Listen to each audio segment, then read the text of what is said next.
Atlas Fallen is something that's completely new for our studio. So we're trying to use what we had before with the Surge 2, and we try to really go in a very different direction. But we want to keep some things. We want to keep the fast pacing. We want to keep the action, and we even want to increase it, improve it. So we have super cool agility in the game world. But what do we do with it? We want to use it not only for combat, but also for exploration. So a lot of the game is about agile movement, verticality, and exploration. And we have a big world where you can find things, different things everywhere. And this is what we really want to encourage the players. Use all this agility, use all this movement to explore, to find cool stuff, to really enter a very deep layered world. And yeah, play it your way, play it in your pacing, play it with the tools you like most. Everything in the game is about sand and sand magic, and a part of this are the enemies. The enemies are called sand wraiths, and they're also made of sand and some weird bone structures, and they have a lot of different ways to move, to shape shift, everything you can imagine when there's just no real physicality in there. And we still want to try to have them very impressive, very aggressive. As so the players need to find out with every enemy what's the best way to tackle that enemy, and we have like many different ways how you can attack the enemy, different weapons, different skills that you can use. So you can play very offensive, but we also have a lot of stuff where you can dash around the enemy, use a sand shield to block them. So yeah, I think the enemies come in a big variety. Also small enemies, more passive enemies, but also very big ones. And yeah, the bigger the enemies are, the bigger the reward is. And that, again, you can use for crafting and for changing the way you tackle the next enemy, actually. We have these so-called essence stones, which are basically abilities that you can implement, that you can get, and that you can also exchange and build a setup for you.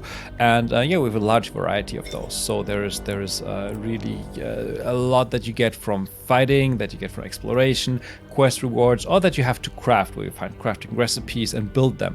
And they will change the way you play. They make you faster, more agile, or give you more defense values, but they also give you lots of active skills that you can use in combat, where you can do like bigger punches, where you can do ranged attacks, and many more things, where you can really tailor the playstyle to how you want to experience the game.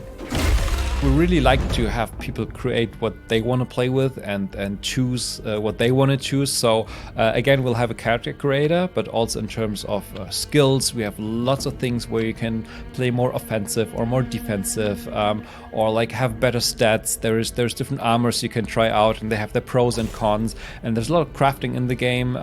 So I would say there's a lot of player freedom in there, and you can really try to find your way of playing the game.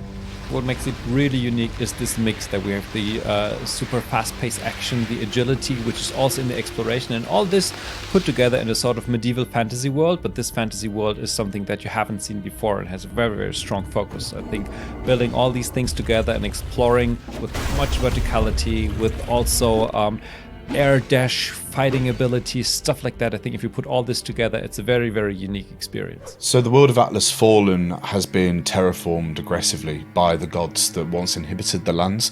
Humanity has learned to understand their new normal, work with their new surroundings with this terraforming state, but are constantly under threat from the wraiths that roam the lands of Atlas Fallen. They have found ways to hide themselves to ensure their survival by going deep underground and creating bastions and safe havens, to even siding with the evil forces just to survive in the world of Atlas Fallen. As sand is a core topic for the entire game with functionality across everything, what we found was going down the desert route is an obvious and cool route to explore.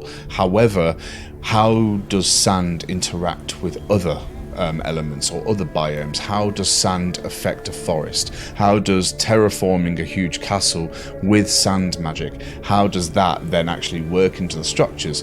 And so we've had a lot of fun trying to work out how to bring not only traditional biomes, but more interesting elements into the game and give them this sand spin. So you'll experience vast deserts to oases, to dense forests, to mountain ranges. Actually, before the land of Atlas was devastated as it is right now, it was a pretty peaceful place full of magic, ruled over by gods. So gods and humans lived together. And at some point, gods thought that humans deserved the gift of magic wielding, and they could finally control a magic called essence. But as it often is with humans, they wanted more powers, they wanted more control, and God started to be scared of how it could turn out. So they all thought about how they could control humans, and they all pretty much disagreed, which led to a war of gods. And Thelos, the main tyrant of our game, won the war, and their solution for all of this was to install a class system to keep everyone under control. Those lower class people are called the unnamed because they actually do not have a real name other than their function in society, for example, cook or tracker. And those people's only goal is to gather and harvest essence, so this long lost magic that we talked about, of which they have lost all knowledge, by the way. So they are only there to harvest it and bring it back to the capital through caravans. And those caravans are supervised by guards as well, who make sure that everyone behaves.